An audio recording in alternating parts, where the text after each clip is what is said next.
ఆంధ్రా స్టైల్లో చేపల పులుసు. ముందుగా చేపల్ని శుభ్రంగా కడిగి అల్లం వెల్లుల్లిపాయ పేస్ట్, ఉప్పు, కారం, పసుపు వేసుకొని శుభ్రంగా కలుపుకోవాలి. ఇప్పుడు కొంచెం ఆయిల్ వేసుకొని కలుపుకొని ఈ మసాలా అంతా ఈ చేప ముక్కలకి అప్లై చేసుకోవాలి. అప్లై చేశాక ఆయిల్లోని చేప ముక్కల్ని ఫ్రై చేసుకోవాలి. మరీ డీప్గా ఫ్రై చేసుకోకండి, లైట్గా క్రిస్పీగా ఫ్రై చేసుకుంటే సరిపోతుంది.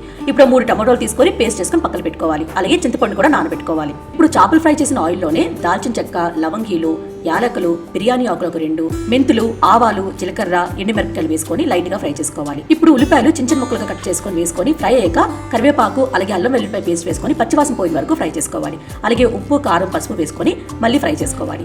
చేసిన తర్వాత టమాటో ప్యూరీ ఉంది కదా, అది వేసుకొని ఆయిల్ సపరేట్ అయిన వరకు మూత పెట్టుకొని కుక్ చేసుకోవాలి. ఇలా కుక్ అయిన తర్వాత ధనియాల పౌడర్, జీలకర్ర పౌడర్ వేసుకొని ఈ చింతపండు రసం అంతా వేసుకొని మూత పెట్టుకొని ఒక 5 నిమిషాలు మీడియం ఫ్లేమ్ లో కుక్ చేసుకోవాలి. ఇలా 5 నిమిషాలు అయిన తర్వాత బాగా కలుపుకొని ఈ చేప ముక్కలన్నీ ఈ పులుసులో వేసేసుకోవాలి. వేసుకొని ఫ్లేమ్ ని లో చేసుకొని మూత పెట్టుకొని 15 నిమిషాల పాటు కుక్ చేసుకోవాలి. ఇప్పుడు కొంచెం బెల్లం వేసుకోవాలి. అలాగే లాస్ట్ లో కొంచెం కొత్తిమీర వేసుకోవాలి.